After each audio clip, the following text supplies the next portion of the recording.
우리가 동일한 조건에서 일을 많이 한 사람은 많은 보상을 받아야 됩니다. 그렇죠? 하루 12시간 일한 사람은 6시간 일한 사람보다 임금을 많이 받아야 합니다.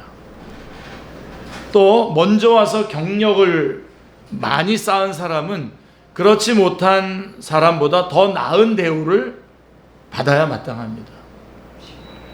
이것은 너무나 당연한 세상의 원리입니다. 그래서 이 세상에서는 많이 일한 사람일수록 더 많은 보상을 요구하게 됩니다. 자, 예수님을 따르던 베드로도 그렇게 생각을 했습니다. 그는 예수님을 따르기 위해서 모든 것을 버렸다고 했어요. 우리 마태복음 지금 20장 읽었는데 19장에 보면 27절에 보면 내가 모든 것을 버리고 주를 따랐나이다 라고 이렇게 말하고 있습니다.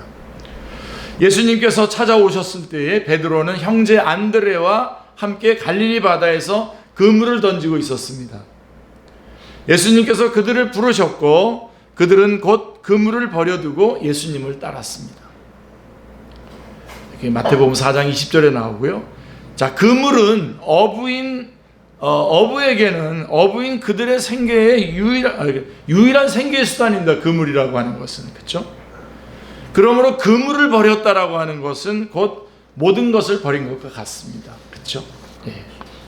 자, 많은 재산 때문에 슬퍼하면서 예수님을 떠나간 부자 청년 기억나시죠? 예. 19장에서 우리 부자 청년과 달리 베드로는 모든 것을 버려두고 예수님을 따른 첫 번째 제자입니다.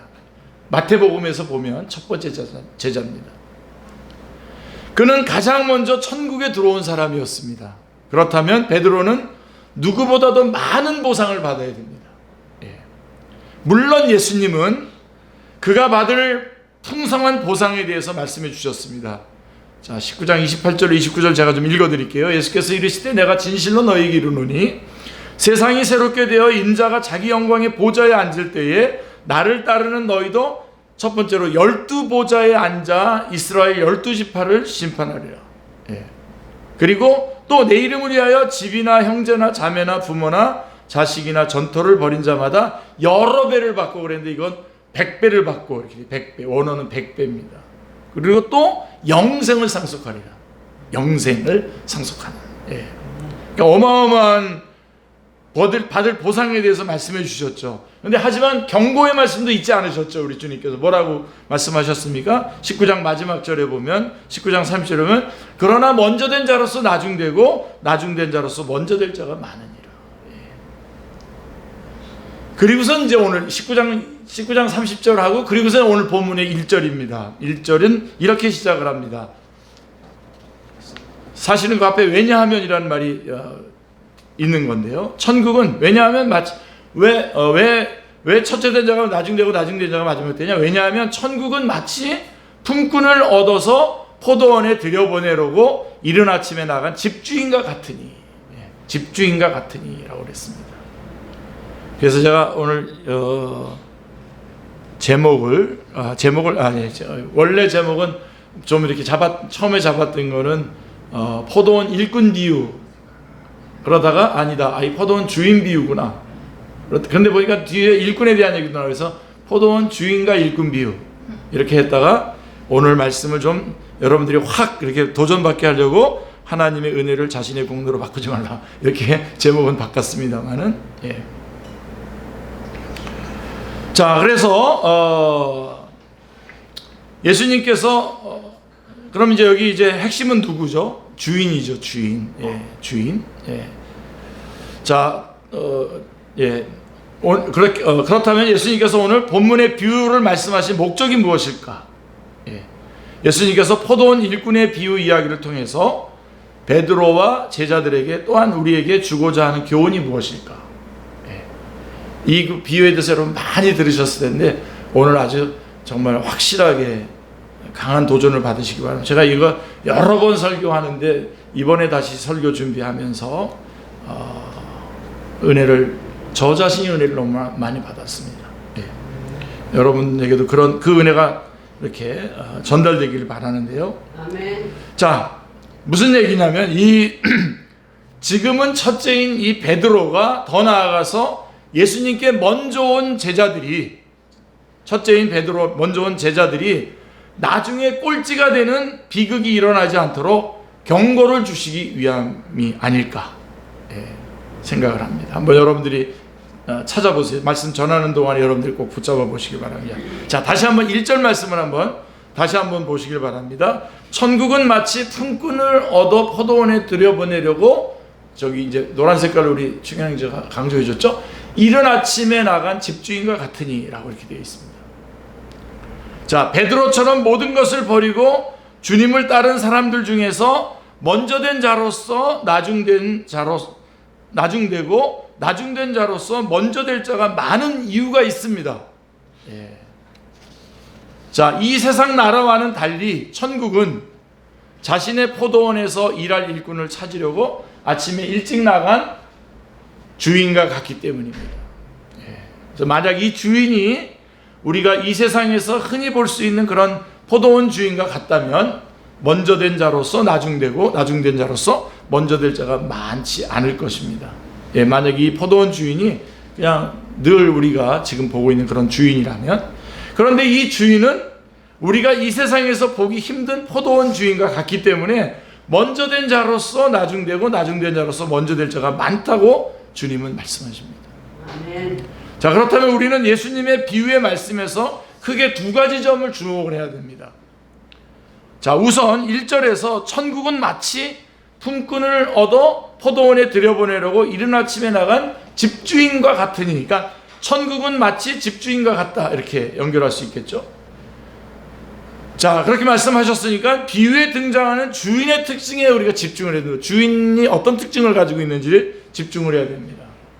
그리고 다음으로 먼저 된 자가 왜 나중되었는지 그 이유를 알아봐야 됩니다. 그러면 자연스럽게 나중된 자가 또 먼저 된 이유도 알게 될 것입니다. 서론이 좀 길었죠? 자, 그럼 먼저 포도원 주인의 특징에 집중해서 비유의 말씀을 한번 살펴보겠습니다. 포도원 주인은 자신의 포도원에 일할 일꾼을 찾고 있습니다. 그리고 일꾼을 찾으려고 아침 일찍 시장에 나갔습니다. Early in the morning이라고 되어 있어요. 아침 일찍 나가.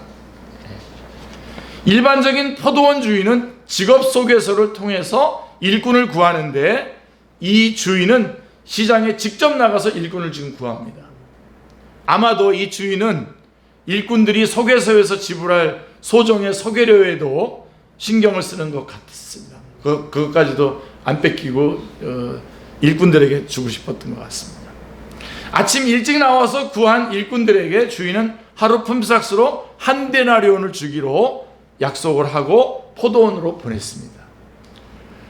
자, 이 주인의 행동을 한번 계속 따라가 보겠습니다. 주인은 아침 9시에 다시 시장에 나갑니다. 아침 일찍 나가서 일꾼들을 포도원에 보냈고, 그 다음에 9시에 또 나갑니다. 9시. 우리 성경에는 3시라고 되어 있는데 그게 9시입니다. 아침 9시면 인력시장은 이미 문을 다 파한 거죠. 9시면은 안 되죠, 이영란 집사님. 인력시장은 이미 파하고 좀 지난 시간입니다. 일꾼들은 다 흩어지고 없을 시간입니다. 그런데 그 시간에 주인은 아직 집으로 돌아가지 않고 빈둥거리며 서 있는 몇몇의 사람들을 보았습니다. 주인은 이들에게 묻지도 따지지도 않고 너희도 포도원에 들어가라, 내가 너희에게 상당하게 주리라 라고 4절에서 약속하고 그들도 포도원에 보냈습니다. 9시에도요. 그리고 난 12시에 또 나와서 난 12시와 그 다음에 오후 3시에도 시장에 나갔고 그곳에서 빈둥거리는 사람들을 보았고 그들에게도 똑같이 말했습니다. 그리고 주인은 심지어 이게 상상이 갑니까? 심지어 오후 5시에도 6시에 끝나는데요, 일이. 오후 5시쯤에도 시장에 또 나갔습니다. 그 시간에도 빈둥거리며 서 있는 사람들이 있었습니다. 주인은 그들에게 6절에 이렇게 말하죠. 어찌하여 종일토록 놀고 여기 서 있느냐? 라고 물었습니다. 그들이 대답했습니다. 이르되 우리를 품꾼으로 쓰는 이가 없습니다. 라고 7절에서 말하고 있습니다. 자, 왜 아무도 그들에게 일자리를 주지 않았을까요? 여러분 상상해 보십시오. 자, 불경기가 닥쳤기 때문일까요? 아닌 것 같고, 아마도 그들은 노동력이 상당히 저하된 그런 사람들이었을 가능성이 높습니다. 일꾼으로 쓰기에는 합당하지 않은 사람들이었던 것 같습니다. 그래서 안 불러준 거죠. 그죠? 그들에게 일당을 주고 일자리를 내줄 사람은 아무도 없었습니다. 그런데 주인은 또다시 묻지도 따지지도 않고 그들에게 말합니다. 너희도 포도원에 들어가라. 7절에 보면 또 그렇게 되어 있습니다. 그러니까 오후 5시에 온 사람도, 이 사람이 일하려면 장비 챙기고 막 그러면 30분 다 지나가고 그 다음에 끝날 것 같은데요. 그러니까 세상의 상식으로는 이런 주인의 행동이 도저히 이해가 되지 않습니다. 6시가 일을 마치는 시간인데 5시에 일꾼들을 포도원에 들여보낸다는 것은 일을 시키겠다는 것인지 말겠다는 것인지 알 수 없는 행동입니다. 그렇죠? 일반적으로 포도원 주인들이 일꾼들을 포도원에 들여보내는 목적은 단 하나입니다. 그들의 노동력을 사기 위한 것입니다. 그렇다면 이 주인은 아무도 고용하지 않는 저급의 노동력을, 그것도 1시간만 사기 위해서 그들을 포도원에 들여보냈을까요? 오로지 노동력만을 원하는 주인이었다면 결코 그렇게 하지 않았을 겁니다. 이 주인이 5시에 아무도 고용하지 않는 사람들을 포도원에 들여보낸 것은 전혀 다른 의도가 있었을 것입니다.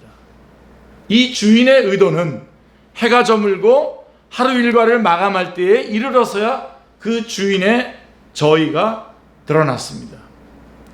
포도원 주인이 관리인에게 마지막에 온 일꾼부터 맨 처음에 들어온 일꾼까지 품삯을 주라고 말했고, 오후 5시에 고용된 일꾼들이 오자 그들에게 각각 한 데나리오씩을 줍니다.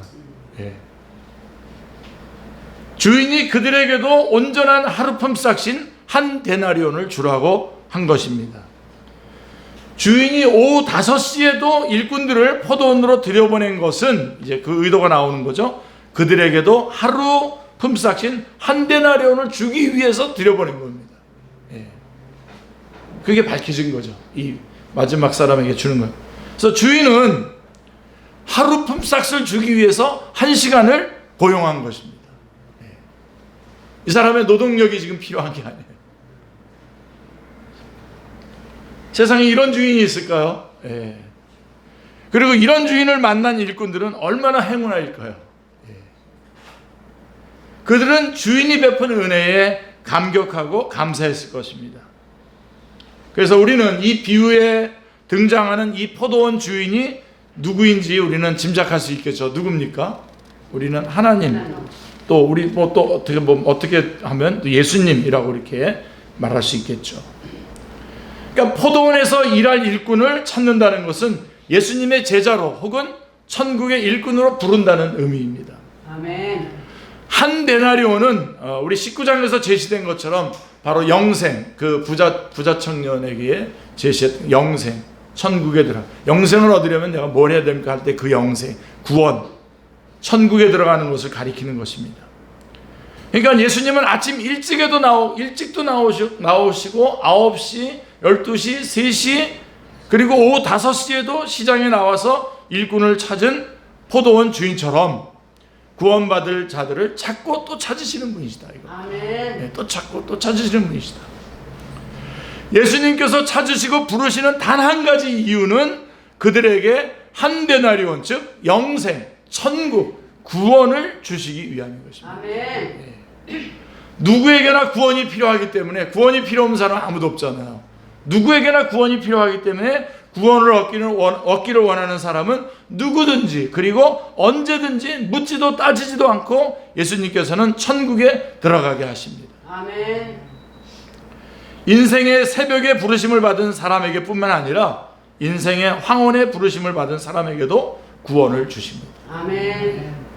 새파란 청년의 때에 구원을 원하는 사람을 불러 구원하실 뿐만 아니라 기력이 쇠하여 임종을 앞둔 사람에게도 원하기만 하면 구원을 베풀어 주십니다. 아멘. 그러나 우리는 아직 이 예수님의 비유의 핵심에 도달하지 않았습니다. 자, 하나님이 그런 분이시고 우리 예수님이 그런 분이시라고 하는 걸 우리가 기억하셔야 되는데요. 자, 핵심으로 한번 가보겠습니다. 예수님이 말씀하신 비유의 요점은 맨 처음 고용되었던 일꾼들의 반응에서 찾을 수가 있습니다.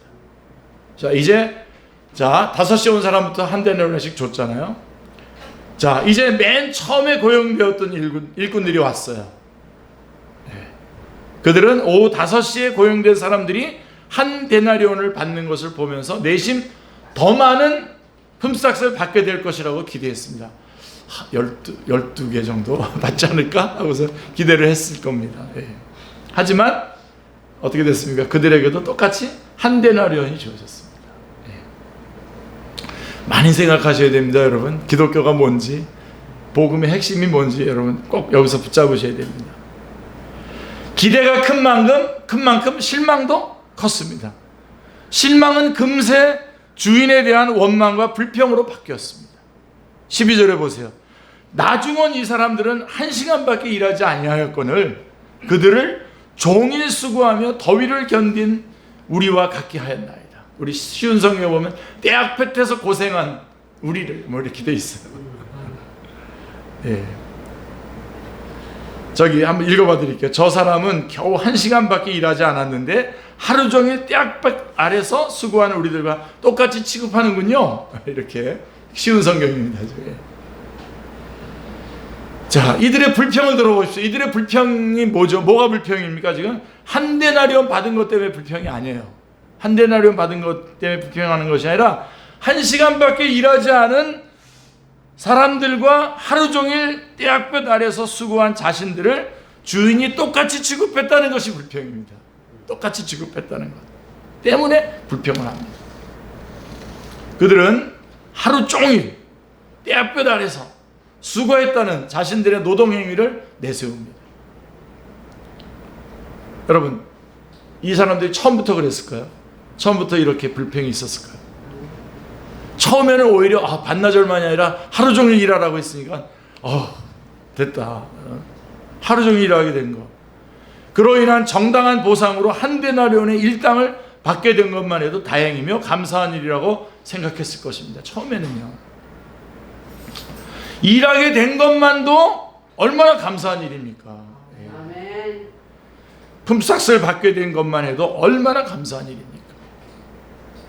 그러나 오후 5시에 들어온 사람들과 비교하면서 이들은 자비로운 주인이 눈에 거슬리고 주인의 행동이 부당하다고까지 생각하게 돼서 불평을 한 겁니다. 자꾸만 이제 여러분 자신을 보게 되나요? 아닌가요? 그들은 자신들이 받은 한 데나리온은 하루 종일 떼약볕에서 수고한 것에 대한 당연한 대가라고 여겼어요. 당연한 대가라고. 그렇게 생각하고 오히려 그보다 더한 대가를 받는 것이 마땅하다는 생각에 이르게 된 겁니다. 드디어. 그러니까 부인 아주 불평하게 되고, 그 다음에 5시에 들어온 사람들 꼴보기, 뭐 저런 것들이 있어. 그런 마음이 들죠. 이래서 이들은 자비로운 주인을 무자비한 주인으로 만들어 버렸습니다. 한 데나리온을 주기 위해 새벽부터 일꾼을 찾았던 주인의 선한 의지를 불의한 것으로 치부해 버렸습니다. 그래서 15절 16절에 보시면 내 것을 가지고 내 뜻대로 할 것이 아니냐, 내가 선함으로 내가 악하게 보느냐, 이와 같이 나중된 자로서 먼저 되고 먼저 된 자로서 나중되리라. 쉬운 성경이 좀 더 적나라하게 돼 있어서 내 것을 가지고 내 뜻대로 하는 것이 무슨 잘못이요? 내가 자비로운 사람이라서 당신의 눈에 거슬리요? 그러므로 꼴찌가 첫째가 되고 첫째가 꼴찌가 될 것이다. 이렇게 말하고 있습니다.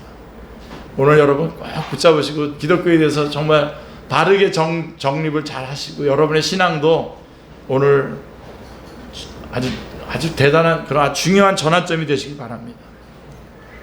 이제 우리는 포도원 주인의 비유를 통해서 예수님께서 가르쳐 주시고자 하는 핵심에 도달했습니다. 아멘.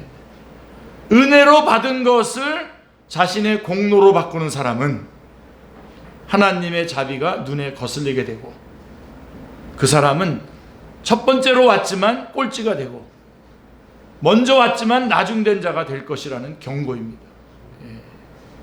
은혜로 받은 것을 자신의 공로로 바꾸는 겁니다. 무시무시한 겁니다. 우리 많은 그리스도인들, 오래된 그 다음에 자기가 성숙하다고 말한 그리스도인들이 빠지기 쉬운 그 함정입니다. 이렇게 써놓고서 저는 하염없이 울었습니다. 이기남, 너 어렸을 때부터 예수님 믿고 나 가족들 다 전도하고 많은 사람들 주님 앞으로 인도하고 세계로 왔다 갔다 하고 그렇게 내가 열심히 일했는데 하나님 우리 교회는 왜 이렇게 작아요? 이런 생각이 제가 없었겠습니까? 그리고 우리 제가 좋아하는 분이니까 우리 조정민 목사님 같은 분 SBS 앵커셨잖아요. 그러다가 나이 많아가지고 목사 되셔서 하는데 그 교회는 막 건물도 막 내주고 막 그렇게 그랬는데 이제 이번에 우리 SK 구름연합 예배 때 강사로 오시는데 목사님은 저렇게 팍팍 밀어주는 겁니까? 그런 마음에 왜 조금이라도 안 들었겠습니까 제가. 근데 하염없이 이제 어떤 마음이 드냐면 그 어렸을 때부터 저를 주님이 불러주셔서 예수님 믿게 하고 그 안에서 그냥 어찌하든지 영혼들 구원하려고 애쓰다가 한 번도 그냥 흔들림 없이 그래도 여기까지 이렇게 오게 됐고 얼마나 감사해요. 제가 그렇게만 많이 생각했을 것 같죠. 그게 아니라 내가 얼마나 고생을 많이 했는데 죽을 뻔한 고생들 막 중국에 갈 때는 가다가 막 비행기도 잘못 타가지고 막 딴 데로 갔다가 내가 이렇게 했는데 저 사람은 막차 타고 왔는데 저 사람한테 막 팡팡 밀어주시는 겁니까? 하나님. 자, 저한테 비교하니까 또 저만 보시고 또 그런데 여러분한테 비교해 보세요. 여러분 예수 안 믿었으면 어떻게 됐을까요? 예수님 안 믿고 여러분 했으면 어떻게 됐을까요? 여러분 노아가 하나님께서 불러주지 않았다면 뭐가 됐을까요? 고기밥이 됐죠. 물고기밥.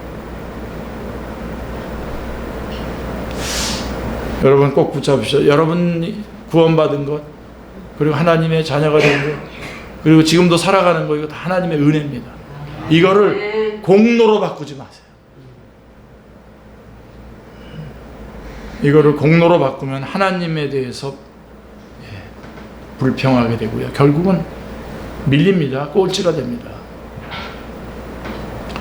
예수님의 비유를 통해서 첫 번째로 경고를 받아야 될 사람이 누굴까요?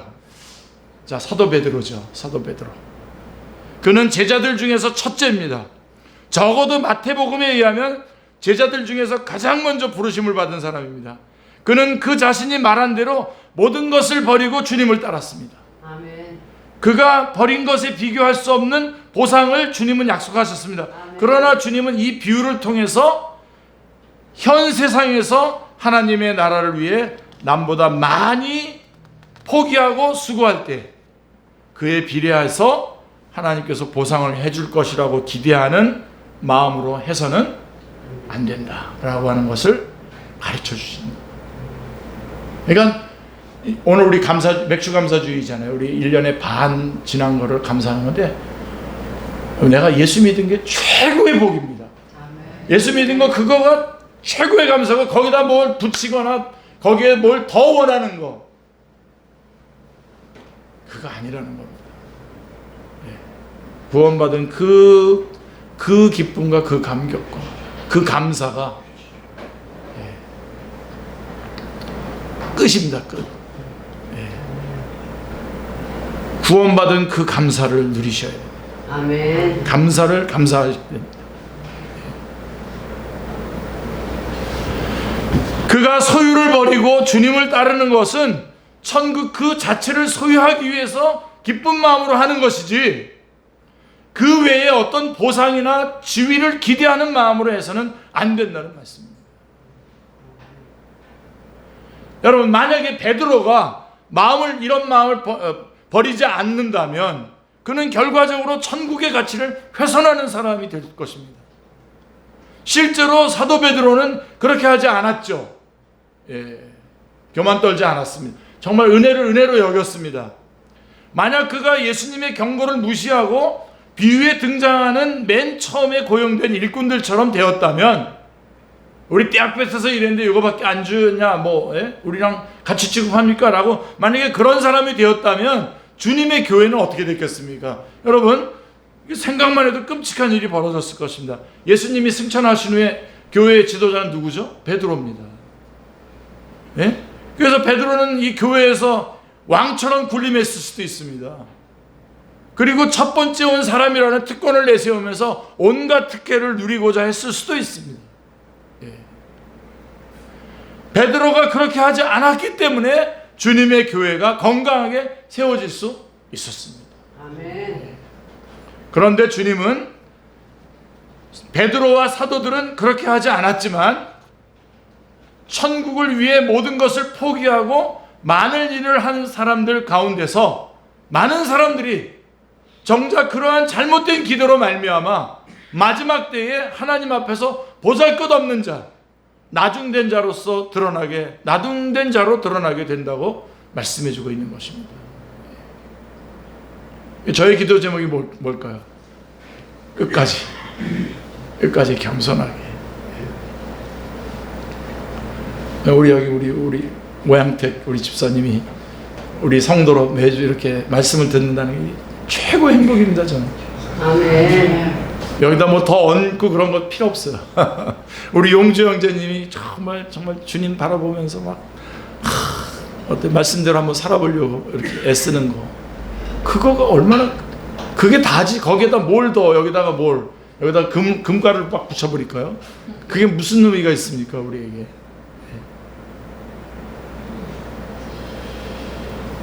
자, 그에 반해서 이제 비록 가진 것이 많지 않아서 하나님 나라를 위해서 많은 것을 포기하지 못했고, 늦게서야 예수님을 믿게 되어 하나님의 나라를 위해 그렇게 많이 수고하지는 못했다 할지라도 자신이 포기한 소유와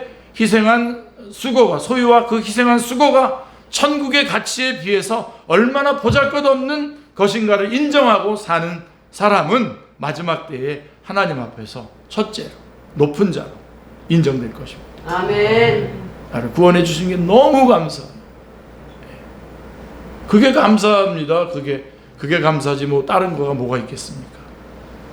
우리는 성경을 통해서 예수님의 고난과 죽음을 목격한 사도들이 어떻게 달라졌는지를 볼 수가 있습니다.